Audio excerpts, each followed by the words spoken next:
যখনই অভাবে পড়ে যাবেন, আল্লাহ সুবহানাহু ওয়া তাআলার এই দুইটি নাম 33 বার পাঠ করবেন, আপনাকে আল্লাহ তাআলা সম্পদ এমন ভাবে দেওয়া শুরু করবেন যে আপনি কল্পনাও করতে পারবেন না। সম্পদ শুধু আসতেই থাকবে আপনার কল্পনার বাহিরে। সুবহানাল্লাহি ওয়া বিহামদিহি। আমার আপনি যখন বিপদে পড়ে যাবেন, অভাবগ্রস্ত হয়ে যাবেন, আপনি যদি এই দুইটি দোয়া 33 বার করে পাঠ করতে পারেন, আল্লাহ রাব্বুল আলামিন আপনার নসিব খুলে দিবেন।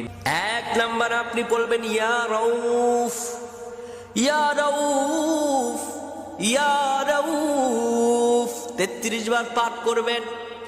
33 বার পাঠ করার পরে এরপরে আপনি পড়বেন ইয়া রাজ্জাক, ইয়া রাজ্জাক, ইয়া রাজ্জাক। এটাও 33 বার পাঠ করবেন। দোয়া আপনি 33 বার পাঠ করবেন। এক নম্বরে ইয়া রাউফ, 2 ইয়া রাজ্জাক, ইয়া রাউফ, ইয়া রাজ্জাক।